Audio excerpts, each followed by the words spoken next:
Can't look right behind you. You see it? Yeah, maybe she likes potato pancakes. Come on in, sugar. You're welcome in camp.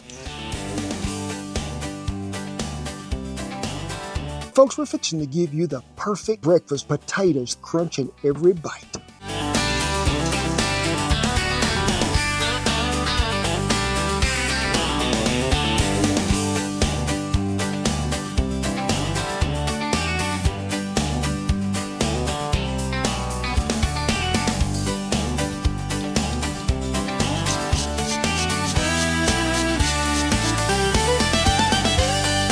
Crispy hash browns. First thing you got to know is we're going to pick the right potato, and that is the russet. He is the star of the show. He was doing juggling acrobatics. Acrobatics, yeah, he even landed up in my hat once. Get that rascal peeled, grating with the large side of your grater, and that water was clean when I started, but if Shannon look in here, that water don't look too clean now. The most important thing about making crispy hash browns is getting the starch out of the potato. That's what's going to leave your potato bright, shiny, white, and looking for a fight in the skillet with the bacon and the grease. Woo, woo! Did you like that? I really liked it. That was so nice. But give them a little stirring around here.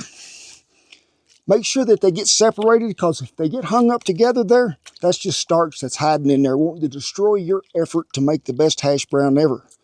Get you one of them colanders. Don't do this in the house. Please, you'll be in trouble. Outside, hey. Give them a shake. Rinsing is the most important thing we're going to do. So we're going to rinse these 3 to 4 times until that water is sparkling clear.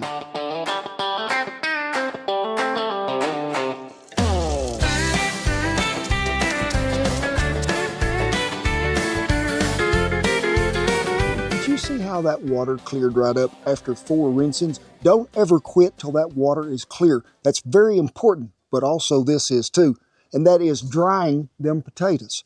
So we're going to drain our water off here. Right in the kitchen floor again. Give it a shake and bake. We're going to dump them right back in here. Then I just want you to take your hand and get in there and just squish that tater. You ain't gonna hurt him none. Give him a good old squishing, loving handshake right there. We're trying to get all that water out we can. Then we're just gonna place him right down here on this towel. Get the rest of his buddies out of there, because they want to participate also. Fold him over here.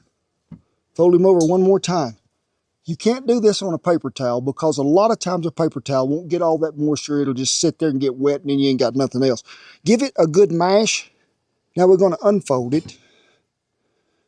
Everybody likes a fluff. Even, I mean, you can ask Shan. Before she ever quits putting makeup on, she's going to get a fluff. I need you just to follow me down here just a little. I'm just going to get it down here on the dry end. We got them all fluffed up. We're going to fold it again. Give it a mashing. Them taters is dry. They're clean. They got the starch out, and they ready to do their job and be the star of breakfast. Now, before we go on with them taters, one more important thing that I learned in a video that we did a long time ago on hash browns that went crazy, and y'all can check that out if you want to. I look so much younger, and I was suave and debonair, and the cabinets in the kitchen was even still red back then. But it is making clarified butter. Now, clarified butter, you're going to take it when it boils, and you're removing the solids from it as the milk boils away there, and you're just left with the good stuff, which is going to really help brown them things up. I didn't know it at the time either. They have a word for it. It's called ghee. Now, how would you spell that if you was an Okie? G-E-E. But no, they had to go ahead and put an H in it. Gee-hee! I've never heard of gee-hee on the wagon. Now, you can buy that there ghee at the grocery store, but I'm going to show you how to make clarified butter. 1 stick of butter over about medium-low heat. You don't want it to burn, and this pan's been on there a minute, so I'm going to take it off and keep doing this little method here. Can y'all see in there? You don't want to walk off and leave this. You want to keep it stirring, keep it going, because we don't want to burn any of that. And as that butter begins to melt, you're going to see it foam up. Now, professional chef-wise speaking, they would tell you to dip the foam off, but I still use the Cowboy Kent Rollins method, and we're going to sift ours through a coffee filter into a coffee cup as the whole script blew away like Gone with the Wind.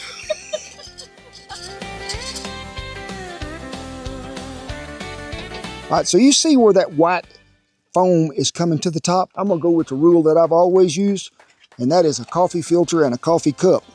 So we're gonna slide that right here. We're gonna catch them solids in there that's in his left, and all the good stuff is gonna go in the cup. Now you can make this with 3-4 sticks of butter at a time if you want, and then just store it in the icebox because this stuff is so good. Can you imagine what popcorn would taste like with some ghee on it, Shan? Pull them over here. Now, if you ain't got no coffee filter and you don't want to wait this long, you got a cheesecloth, do it with that. You want to do the chefy method, you can always try to spoon the foam off the top.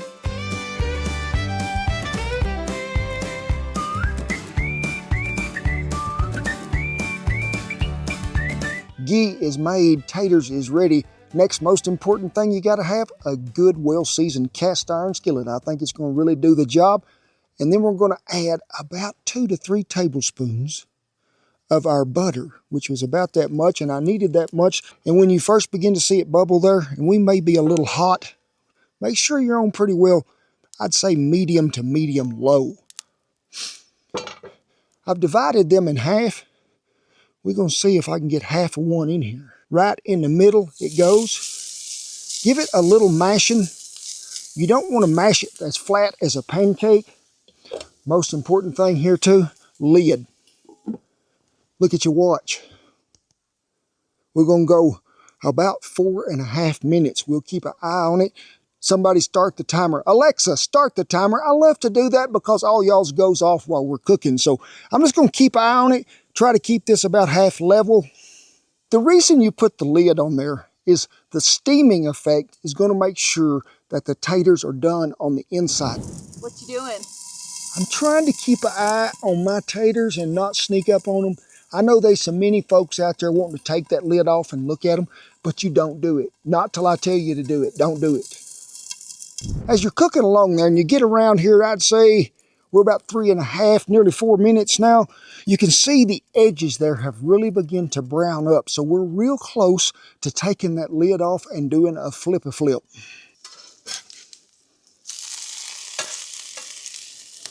Give it a little mash. Now you could let them go just a little bit longer if you wanted to. How much color do you want in your crispy hash brown? But this part, after we turn them, probably going 2 to 3 minutes, but we are not putting the lid on there. All that steam is getting away from us, and we're just looking to crisp up that other side right now.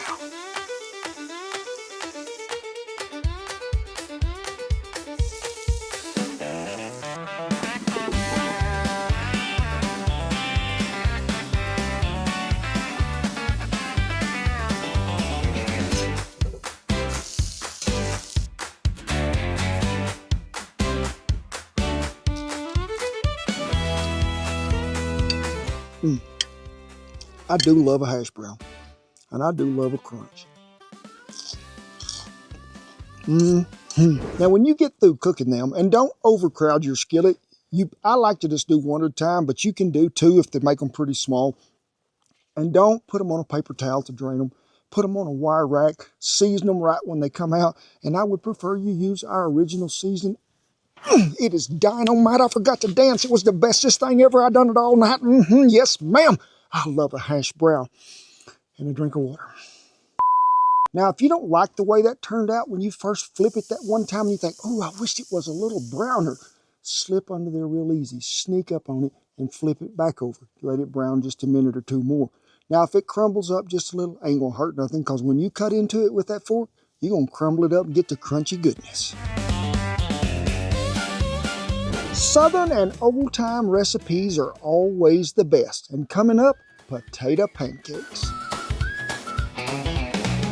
My mother used to make these all the time when we were young. And to me, it wasn't just about breakfast. We could have them any time of the day. And I really liked them. I'd come in late of an evening, there'd be some left over. Take that cup towel off of them, just eat them cold, put a little ketchup on them. It wasn't nothing better to me. But I have fixed them on ranches so many times because I remember one time I was on a ranch up in Kansas and I was cooking for a bunch of folks. They were going to bring in some more cowboys that night because having a really big day tomorrow. Well, I made chicken, fried steak, gravy, mashed potatoes, beans, bread, and cobbler. Company never showed up. So, had me a whole lot of leftover mashed potatoes, and I'm thinking, in the morning, instead of having sourdough pancakes and bacon, I am going to have me some potato pancakes. So, I remember when I set them out there, some of them young kids that was there, they didn't know what they were. Never even heard of them. But them old timers were so happy, so pleased. I seen them eat 3 and 4. One guy even eat 5 of them. You know, you can fix these any time of day you can. But breakfast, to me at a wagon, some of the most special time there is. Because everybody's come in there, got them a cup of coffee, warmed up around old Bertha, sitting there just waiting for what's going to happen. And you just look around in the lantern light around camp, and you see the smile on their faces. You done your job today. Folks is happy, and folks is full, and they'll make it. Leftover mashed potatoes. And a lot of you have told me, I don't ever have none of them. We'll make you some extra just so you can, okay? We're going to use them right there. And they're chilled. They have been in the ice box. They have. Now, I'm just going to mash them down there just a little. And to that, we're going to add 2 cackleberries. Just right there. And you can do this outside.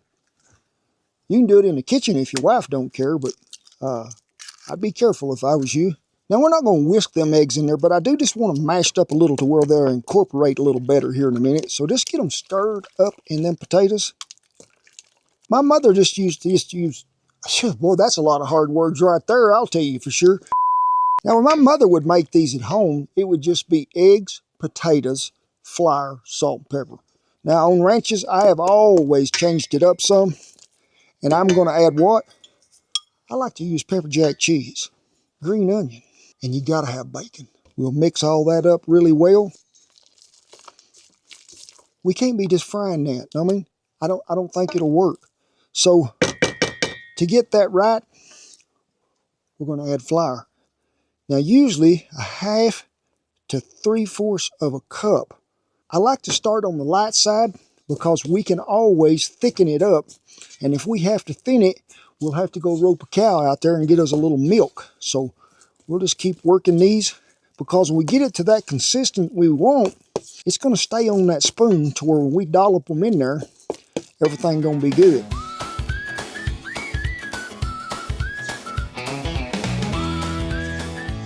Can't look right behind you.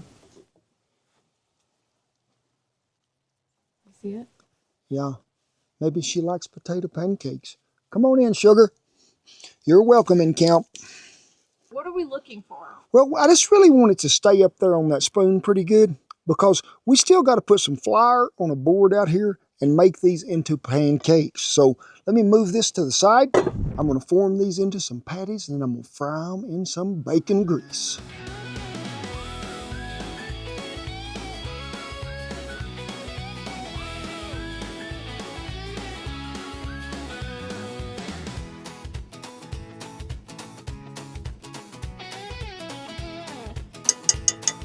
It is time to fry them up. Now I done got me some bacon grease in this skillet.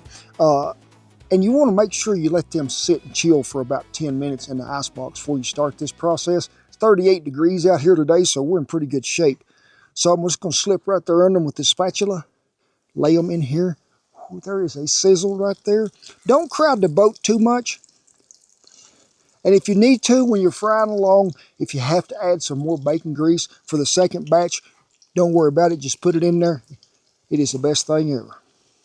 This is really simple and easy it is. We're just going to fry them until they get golden brown on both sides. Usually takes about 2 to 3 minutes per side because you want it to get warmed up all the way through the potatoes, but you want that crispness on the outside. Whew, I can't hardly wait, so I'm just going to quit talking to you and go to cooking.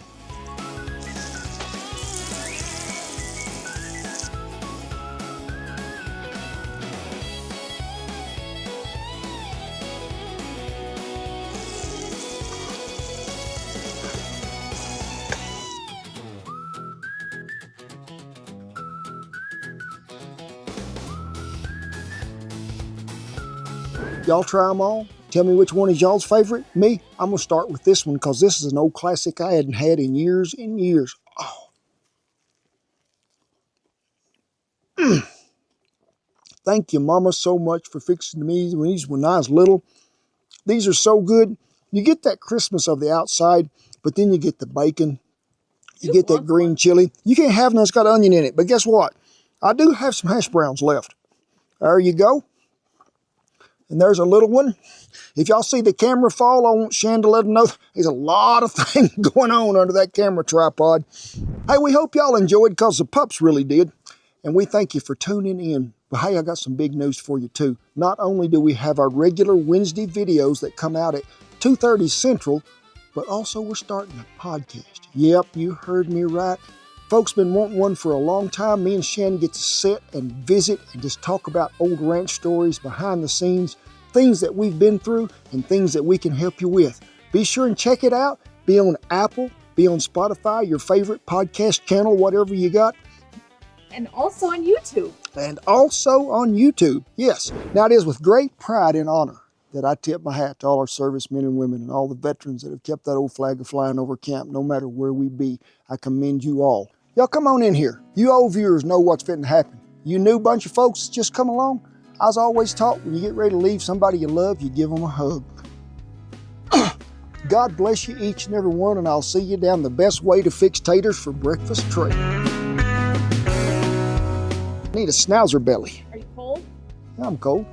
I mean, What's the temperature out here? about 39 degrees, and you want to do a video where I'm sticking my hands in the water. You know, cold water, not hot water. Did y'all hear that crunch? I'm going to show you how to get that in your breakfast potatoes. 3 different, yeah.